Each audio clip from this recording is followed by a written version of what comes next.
So good afternoon, everyone.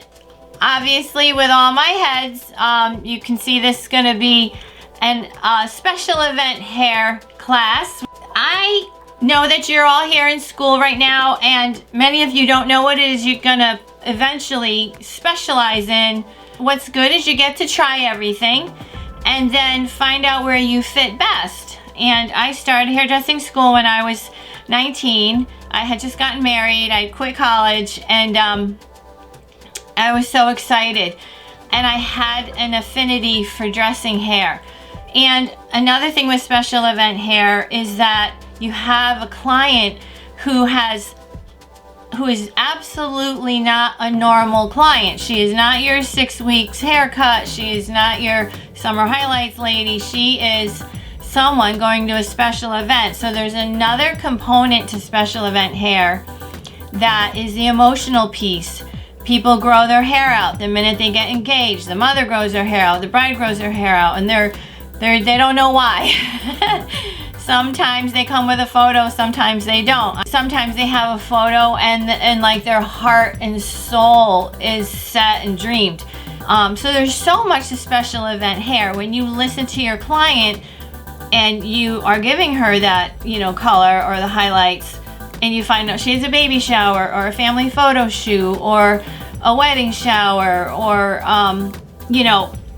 like an interview or anything where you can do hair dressing, you can dress her hair, fix her hair, curl her hair, whatever, you're going to get more comfortable with special event looks, and you're going to fill your chair more. So if you're thinking special event is just brides and I'm not doing brides, but you have clients and you're going to want them in your chair. So you're going to want them in for curls and for things like that, and quick updos, and then more fancy, wedding updos. So I'm going to break down my system for putting updos up. So section 1 is always the very, very front. Section 1 basically is a talking point. In this model here, section 1 is simply her fringe. Section 2 and 3 are the sides. We would have a conversation on which direction the sides would go.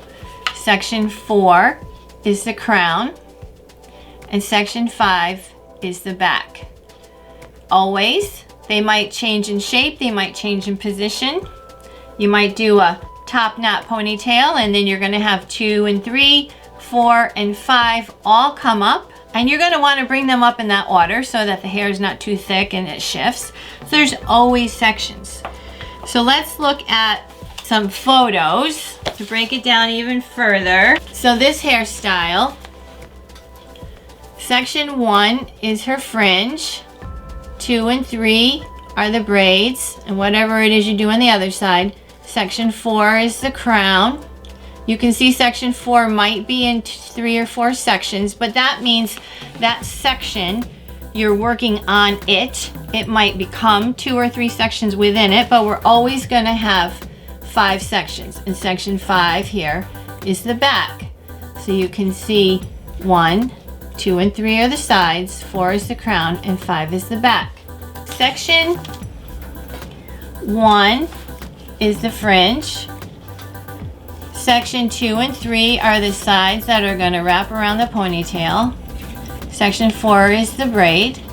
Section 5 is the ponytail.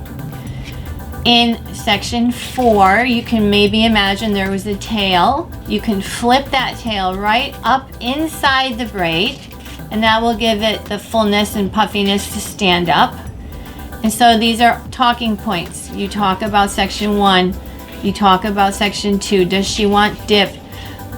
For this model, maybe she would want those tiny, tight little braids on the side. So section 1 would morph into section 2 and become braids. So it's just for you to wrap your head around a section and think about that area. Here's another very popular look. So section 4 is her crown, 2 and 3 are her braids, and 5 is the bottom. we don't necessarily know what section 1 is on this shot. And so you would say to your client, how do you envision your front? You don't want to use the word want. They don't know what they want. They bring a photo, they have no idea how it gets into that design. They think they need more hair, they think they need less hair. They really don't have a clue. So say to her, okay, this is lovely. How do you envision the front? What is your gown? Do you have a detail back here that might get hidden? I've had brides who pick this because they don't know what to bring. And I look at their dress and they have this whole lace panel in the back that's going to be completely covered. And so I kind of get them to think about it. Or maybe they're getting married in August and it's outdoors. You're going to want all that hot hair in your neck. Oh, I didn't think about that. So, you know, part of our conversation isn't just getting a hairstyle on their head. It's a conversation about the whole look, the total look. And so the system will help you as you process through. So sometimes you see a look that's super complicated, like Amanda. She wore this to a red carpet event. Section 1 is the wave. That's all that matters in this look, right? Is section 1 is that wave right here. These 3 curls become that wave. Section 2 and 3 are tight and they're pulled back. Section 4 is laying on top of what's underneath this tightness. So it just, again, what's going on in the head when they give you a photo, you've got to break it down.